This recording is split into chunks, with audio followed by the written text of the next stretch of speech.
நம் ஆண்டவர் இயேசு கிறிஸ்துவின் நாமத்தினால் மகிழ்ச்சியும் சமாதானமும் நம் அனைவரோடும் இருப்பதாக. எசாயா 26 1-9 முடிய.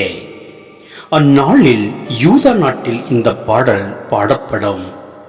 நமக்கு ஒரு வலிமை மிகு நகர் உண்டு, நம்மை காக்க அவர் கொத்தளங்களை அமைத்துள்ளார். வாயில்களை திறந்து விடுங்கள், அவர் மீது நம்பிக்கை கொண்ட நேர்மையான மக்களினம் உள்ளே வரட்டும். அவர்கள் மன உறுதி கொண்டவர்கள், மீது நம்பிக்கை உடையவர்கள். அவர்களை அமைதியால் நீர் உறுதிப்படுத்துகின்றீர். ஆண்டவர் மீது என்றென்று நம்பிக்கை கொள்ளுங்கள், ஏனெனில் ஆண்டவர் என் ஆண்டவர், என்றும் உள்ள கற்பாரை. உயரத்தில் வாழ்வோரை அவர் தாழ்த்துகின்றார், வானுர உயர்ந்த நகரை தகர்க்கின்றார்.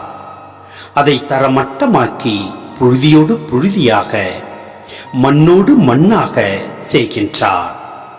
காலடிகள், எளியோரின் காலடிகளும் ஏழைகளின் பாதங்களும் அதை மிதிக்கும். நீதிமான்களின் நெறிகள் நேரியவை, நீர் நேர்மையாளரின் வழியை செம்மையாக்குகின்றே.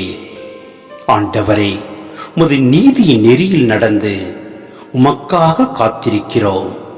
உமது திருப்பெயரும் உமது நினைவும் எங்களுக்கு இன்பமாய் உள்ளன. என் நெஞ்சம் இரவில் உம்மை நாடுகின்றது. எனக்குள்ள இருக்கும் ஆவி ஏக்கத்தோடு உம்மை தேடுகின்றது. நீதி தீர்ப்புக்கள் நில உலகில் நிலைத்திருக்கையில் வாழ்வோர் நேர்மையை கற்றுக்கொள்வர். சிந்தனை: நம் இதய கதவுகளை திறந்து வைப்போம், ஏனெனில் நம் ஆண்டவர் இரக்கமுள்ளவர். நாம் மன உறுதியோடு நம் ஆண்டவர் மீது முழு நம்பிக்கை வைத்து நாம் செயல்படுகின்ற போது அவர் நம்மை உயர்த்துவார். ஏனெனில் நம் ஆண்டவர் நம் ஒவ்வொரு மீதும் அன்பு கொண்டுள்ளார். நம் ஆண்டவர் நம்பிக்கை வைப்போம், அவரது வார்த்தையை கடைபிடிப்போம். நீதியின் வழியில் நாம் நடப்போம். அவர் தாம் விட்டு சென்ற சமாதானத்தை நாம் ஒருவருக்கொருவர் பகிர்ந்து கொள்வோம். ஏனெனில் நம் ஆண்டவர் நம் ஒவ்வொரு மீதும் அன்பு கொண்டு நம்மை வழிநடத்துகின்றார். நாம் தாழ்வுற்றாலும் நம்மை உயர்த்துகின்றார். நாம் சோர்வுற்றாலும் திடன் கொடுக்கின்றார்.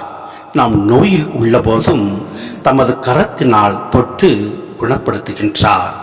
எனவே நம் ஆண்டவரில் முழு நம்பிக்கை வைப்போம்.